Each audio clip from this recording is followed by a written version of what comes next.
Concepto 10. A cada responsabilidad de servicio debe corresponder una autoridad de servicio igual. El alcance de tal autoridad debe ser siempre bien definido, ya sea por la tradición, por resolución, por descripción específica del trabajo o por estatutos y reglamentos apropiados. Casi todas las sociedades y gobiernos de la actualidad muestran notorias desviaciones del sabio principio de que a cada responsabilidad operativa tiene que proporcionársele la correspondiente autoridad para llevarla a cabo. Por eso, hemos sido tan extensos en las discusiones de los capítulos anteriores, tratando de describir y definir en detalle las diferentes autoridades y responsabilidades de los grupos AA, la conferencia, los custodios y nuestras corporaciones de servicio activo. Hemos tratado de asegurarnos de que la autoridad en cada uno de estos niveles equivale a la responsabilidad. Luego hemos tratado de relacionar todos los niveles entre sí de tal manera que este principio siempre tenga cumplimiento. Una característica sobresaliente que tienen todas las estructuras operativas de buen funcionamiento es la de garantizar la armonía y efectividad de sus labores interrelacionando sus diferentes partes y personal, de tal manera que ninguno tenga la menor duda acerca de cuáles son realmente sus respectivas responsabilidades y sus correspondientes autoridades. A menos que tales atributos queden bien definidos, a menos que aquellos que tengan la responsabilidad final se muestren con buena voluntad y sean capaces de mantener una autoridad operativa adecuada, a menos que aquellos en quienes se delega tal autoridad se sientan capacitados y deseosos de usar la autoridad que les ha sido conferida como a servidores de confianza, a menos que existan métodos definidos de interpretar y decidir situaciones confusas, serán inevitables los choques personales, la confusión y la inefectividad. Este aspecto de la responsabilidad y su autoridad necesaria y paralela es de tal importancia que nos parece aconsejable recapitular todo lo que se ha dicho hasta ahora y tratar de echar una mirada global a toda nuestra estructura para apreciar mejor la forma en que este principio tiene que aplicarse en cada una de nuestras actividades y actitudes. La primera característica que tiene que tener toda estructura funcional es un punto o una serie de puntos donde se localiza la responsabilidad y por consiguiente una autoridad final. Hemos visto ya cómo, en lo que se relaciona al Servicio Mundial de Alcohólicos Anónimos, esta clase de responsabilidad y autoridad finales residen en los grupos de Alcohólicos Anónimos, los cuales, a su vez, han asignado parte de su autoridad final a la conferencia y a los custodios. Hemos visto cómo los delegados de la conferencia, al representar directamente a los grupos, se encuentran colocados en una posición de autoridad sobre los custodios. Hemos visto también que los custodios, como Junta de Servicios Generales, tienen autoridad sobre las entidades de servicio de su propiedad, la Corporación de Servicio Mundial y el Alcohólicos Anónimos, Grapevine. También sabemos que los directores de estas corporaciones tienen una autoridad definitiva sobre los empleados asistentes, los cuales, a su vez, tienen autoridad sobre el personal subalterno. El principio de autoridad final se manifiesta claramente a través de toda nuestra estructura. Esto es muy necesario, porque todos nuestros asuntos y actividades de servicio deben poder dirigirse hacia un lugar de responsabilidad final. También es muy necesario que cada empleado o cada clasificación de servidores sepa quién es la persona que tiene la autoridad final y dónde encontrarla. Si a pesar de todo, la suprema autoridad no está limitada por la autoridad cuidadosamente delegada, el resultado que se obtendrá puede llegar a ser contraproducente. Si no hubiera una autoridad delegada, los grupos tendrían que dar orientación constante a sus delegados acerca de las votaciones importantes. Los delegados convertirían a la Junta de Custodios en un tímido comité que recibiría órdenes precisas para cualquier asunto. Los custodios entonces se instalarían como directores únicos de las entidades de servicio y empezarían a gobernarlas por medio de mandatos. Los directores ejecutivos de las corporaciones se convertirían en pequeños dictadores al mando del personal de servicio. En resumen, un mal uso de esta autoridad fundamental se convertiría en una dictadura donde casi toda la clasificación de servidores de Alcohólicos Anónimos tendría grandes responsabilidades, pero ninguna autoridad real y precisa. y, en consecuencia, ninguna capacidad para tomar decisiones efectivas ni asumir el liderazgo necesario para el funcionamiento. El resultado inevitable serían las grandes o pequeñas tiranías y la evasión de responsabilidades.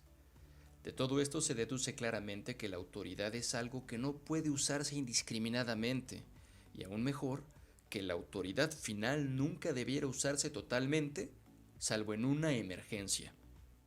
Tal emergencia puede presentarse cuando la autoridad delegada se sale del rumbo señalado, cuando se hace necesario reorganizarla porque se ha vuelto ineficaz o porque constantemente excede los alcances y objetivos previamente definidos.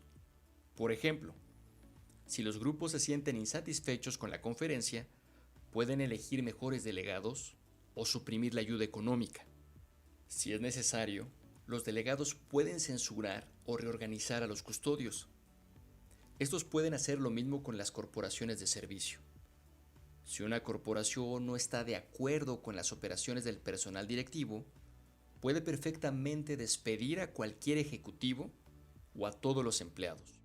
Estos son usos adecuados de autoridad suprema, porque correctamente se basa en una responsabilidad final.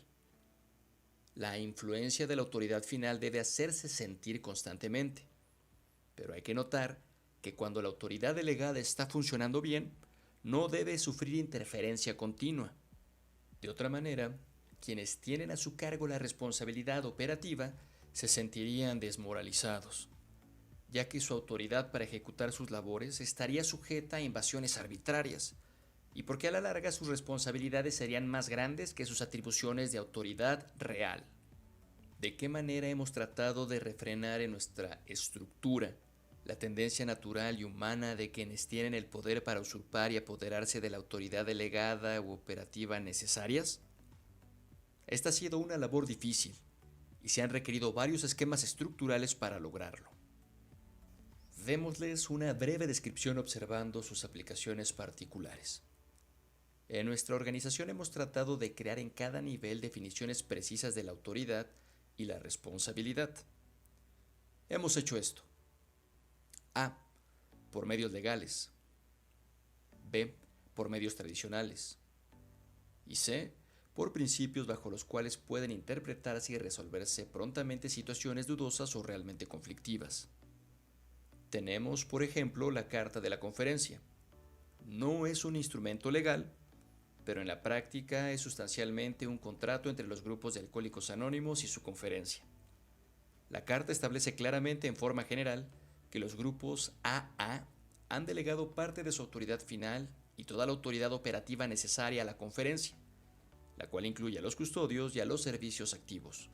Se sugiere adicionalmente en este documento que cada miembro de la conferencia debe sentirse libre de votar de acuerdo a los dictados de su propia conciencia en las decisiones finales, que debe garantizarse a la conferencia, de acuerdo con el derecho de decisión tradicional, el privilegio de escoger los asuntos que deben someterse a su decisión y los asuntos que deben referirse a los grupos para su discusión, consejo o dirección. Por medio de estas definiciones tradicionales, se puede controlar la tendencia natural de los grupos a instruir exageradamente a sus delegados. Esto le da a la conferencia una autoridad igual a su responsabilidad verdadera. Veamos ahora la situación de los custodios. En los artículos anteriores hemos dejado en claro que aunque la conferencia tiene la autoridad final, los custodios tienen que insistir siempre en su derecho legal de administrar activamente nuestros asuntos de servicio. Sus derechos legales han sido fortalecidos y su uso animado por el derecho de decisión tradicional. En estos artículos, también reconocemos que los custodios tienen un derecho legal de veto sobre la conferencia en los casos excepcionales en que ellos consideren que deban ejercerlo. En esta forma le hemos garantizado a los custodios una autoridad administrativa igual a su responsabilidad real. Esto ha sido hecho, por supuesto, sin negar en forma alguna la autoridad final de la conferencia o de los delegados, en caso de que sean realmente necesarios para dar a los custodios orientaciones o censuras o para reorganizar la junta. Debemos hacer notar que la posición de los custodios se fortalece aún más por su participación en la votación dentro de la conferencia y por el reconocimiento de que ellos son los principales administradores del Servicio Mundial de AA. Se ha tenido también mucho cuidado de garantizar a los directores de servicios mundiales una amplia autoridad operativa que iguala completamente a su responsabilidad por el manejo de nuestros servicios activos. Las provisiones estatutarias de sus corporaciones protegen legalmente sus derechos. La tradición de que los custodios tienen que elegir expertos no custodios para estas juntas los fortalece adicionalmente. Además, el derecho de decisión tradicional les añade más prestancia a su posición. Se ha enfatizado también en estos conceptos el peligro que existiría si se convirtiera la Junta de Servicios Generales en una corporación de departamentos. Las anteriores son precauciones extraordinarias que hemos tomado para mantener la autoridad operativa y la integridad misma de los servicios activos. Estas salvaguardias son necesarias porque estas corporaciones pertenecen a la Junta de Servicios Generales.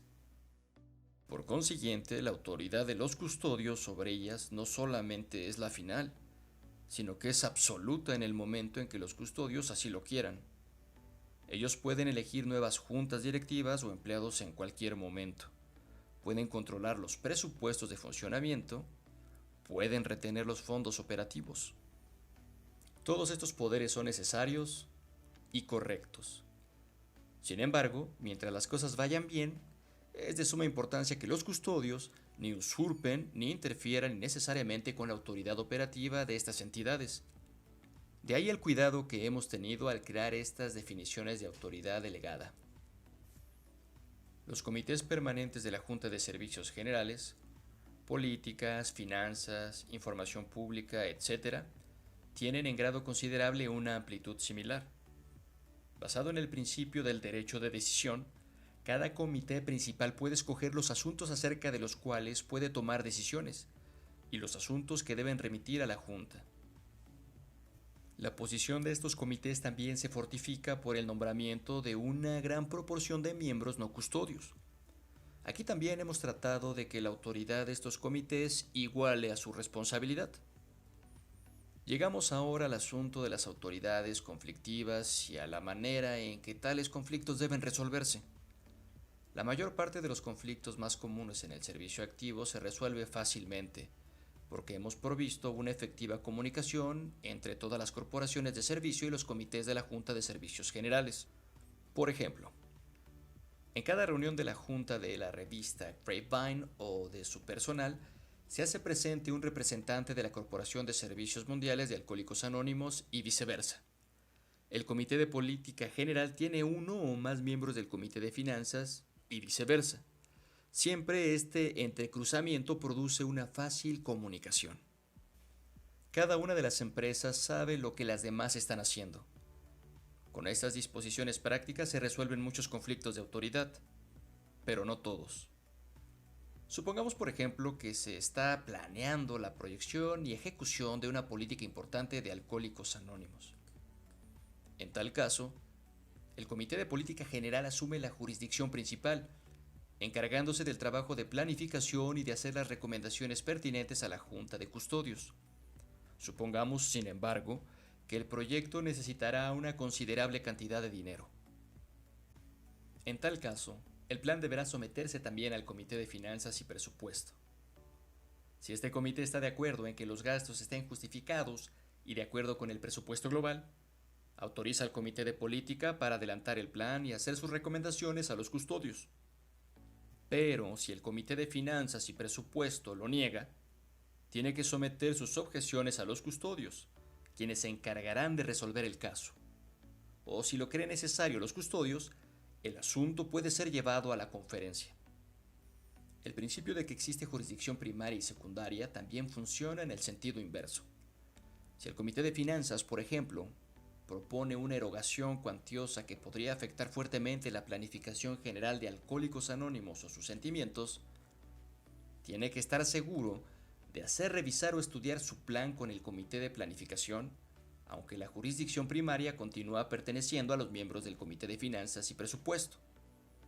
En todos los asuntos de autoridad conjunta o conflictiva, debe establecerse una jurisdicción superior. La jurisdicción secundaria tiene que oírse, y sin tener en cuenta el problema de que se trate, tiene que haber un punto definido donde puede obtenerse la decisión final. Se entiende que no hay que llevar a los custodios asuntos conflictivos de menor importancia, pero siempre debe tenerse claramente establecido el punto donde se localiza la decisión final. Una situación que tiene que evitarse de todas maneras es la dirección o planificación administrativa bicéfala. La autoridad nunca puede dividirse en dos partes iguales. En ningún sitio la autoridad dividida o la dirección bicéfala es tan fatal para una estructura como lo es en sus departamentos ejecutivos. La necesidad vital de evitar la dirección ejecutiva bicéfala se comenta ampliamente en el concepto 11. Además de los métodos que usamos para que la autoridad delegada sea igual a la responsabilidad delegada, tenemos dos garantías: el derecho de apelación y el derecho de petición. Como sabemos, una mayoría escasa puede construirse a sí misma en una autoridad pseudo-final en muchas ocasiones cuando no debería serlo. En forma similar, los ejecutivos pueden a veces gobernar exageradamente a sus ayudantes. Por ello usamos los conceptos de apelación y de petición para asegurar que cada minoría y cada empleado tenga una autoridad y una posición acordes con la responsabilidad que conllevan. Resumiendo, asegurémonos que siempre exista abundante autoridad final o total para corregir y para reorganizar. Pero en igual forma asegurémonos de que todos nuestros servidores de confianza tengan claramente definida una adecuada autoridad para hacer su trabajo rutinario y llevar a cabo sus claras responsabilidades. Todo esto está implícito totalmente en la tradición 2 de Alcohólicos Anónimos. En ella vemos cómo la conciencia del grupo es la autoridad final y los servidores de confianza son la autoridad delegada. La una no puede funcionar sin la otra. Sabemos muy bien que únicamente por medio de las definiciones cuidadosas y el mutuo respeto podemos mantener un equilibrio de trabajo adecuado y armonioso.